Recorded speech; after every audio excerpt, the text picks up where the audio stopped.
Hello everybody and welcome to FancEcarnomics. That's right, I'm here in my mom's car. It's the nicer car, but the stipulation for me using this one is that I'm not allowed to leave the garage. So, here goes nothing. Hey, we've spoken of perfect competition markets and we've spoken of monopolies, but the economy isn't that black and white, is it?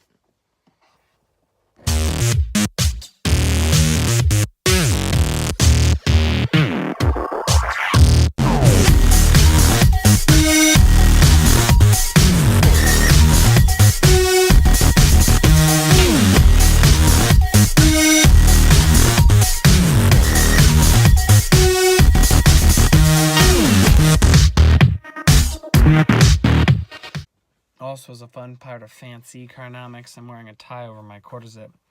Pretty classy, huh? Well, anyway, we're going to be introducing oligopolies, which is the market's gray area. Any market with a small number of sellers and that is mutually interdependent, meaning that each firm's profit depends on the actions of the other firms in the market. There are many ways these oligopolies can determine the prices that they offer. One way is for them to become a cartel, or a group of producers who agrees to restrict output to increase profits by colluding or cooperating to increase joint profits. Now, the biggest thing is that having explicit agreements to do things like this is illegal. It breaks antitrust laws, right? So you can't have an actual enforceable agreement. But if you can't have an actual enforceable agreement, what's going to happen? Well, firms are going to cheat. And that backstabbing, that treachery, that cheating is going to bring down the companies. Another option is to participate in non-cooperative behavior, where each firm acts in its own self-interest and really doesn't care about what the other one does. We've already spoken about how collusion is illegal. And the best way is to find the strategy independently through this non-cooperative behavior, which is the strategy of what we call game theory. Game theory is the study of firm behavior in interdependent situations. Now, when there are only two players in this game, you can represent them with a payoff matrix. Ooh. Chalkboard. The payoff matrix. Basically, a way to show game theory in action. Now, the most common game theory that we use with our payoff matrix is going to be a prisoner's dilemma. Basically, it's a common thought game where basically you're going to have two people who are making a decision between choice A and choice B independent of each other. The benefit that each firm has for itself will depend on what choice the other person makes, despite the fact that you have no way to know what the other person's choice is going to be. So, let's pull this out.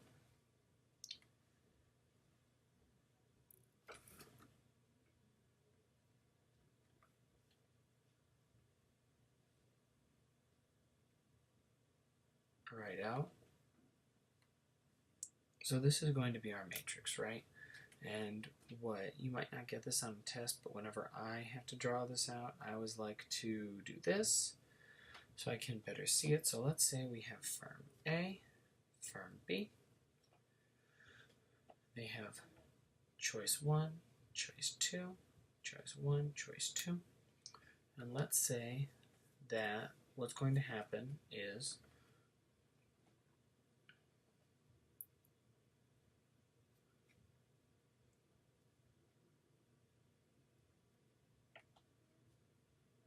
plus. So the pluses are basically positive things that could happen to the firm, and that's negative. So basically this is what you're going to want to do whenever you're confronted with a payoff matrix, and you're going to see different ones, right? People in prison, companies making money. You're going to see a lot of these. So basically what we're going to do is, so let's go here. So firm B. if firm A chooses option 1, what is firm B going to want to do? Are they going to want 1 or 2? Obviously, they're going to want 1, right? Because it's the positive one. Now, if they choose choice 2, what are they going to want? Positive 1, negative 1, right? Same choice, they're going to want this one. Well, what they have here is a dominant strategy, right? Basically, no matter what choice A makes, B is always going to want to pick 1 because it will always give them a better outcome, right? Now, let's look at number 2. Let's say that choice B always chooses number 1, right? Well, what is A going to choose? Well, let's start with number 2. So number 2, let's say B chose 2 for some ungodly reason, because again, there's no way they'll ever be better off choosing option 2. Well, which would be better for A? Choice 1 or choice 2? Again, obviously, choice 2. You're going to have the exact same thing happen here, right?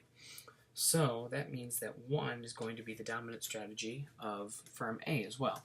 You're not always going to see that, right? Sometimes 2 might be the dominant strategy. Sometimes A might not have a dominant strategy. All of this is up in the air, but that's basically what you're going to want to do. So you may notice that this one right here has the positive for both of them, right? The best choice for both of them. That's what we're going to call a Nash Equilibrium.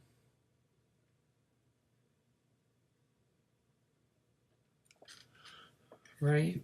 Also known as Non-Cooperative Equilibrium. It's the result when each player in a game chooses the action that maximizes his or her payoff given the actions of all other players.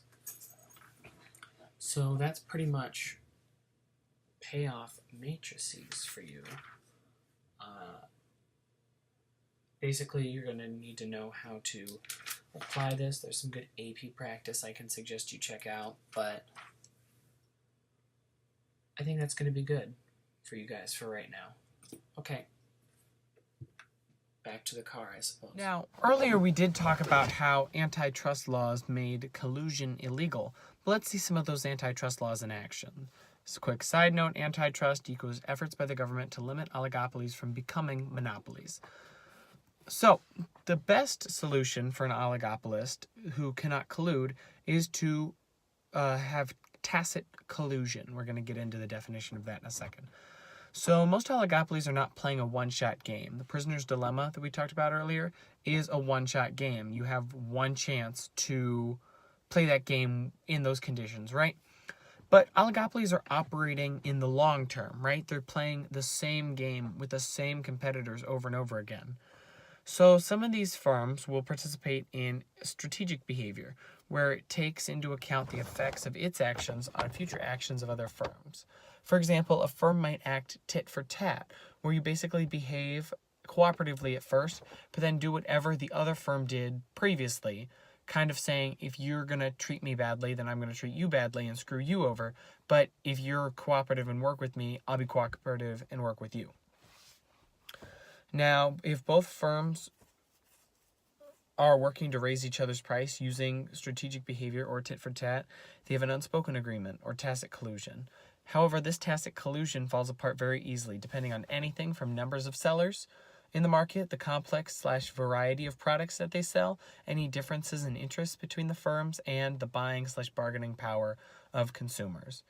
When tacit collusion fails, there can be anything from a price war, where aggressive price competition causes prices to collapse, or, yep, that is one of the bad things that can happen. Yes, one way oligopolies can gain an advantage without collusion is through product differentiation, where a firm attempts to convince buyers that its products are different from other ones through advertisements.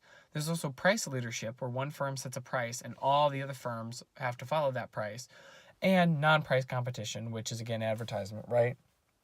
It's anything buying ads to adding new features to avoid competing on prices between the firms.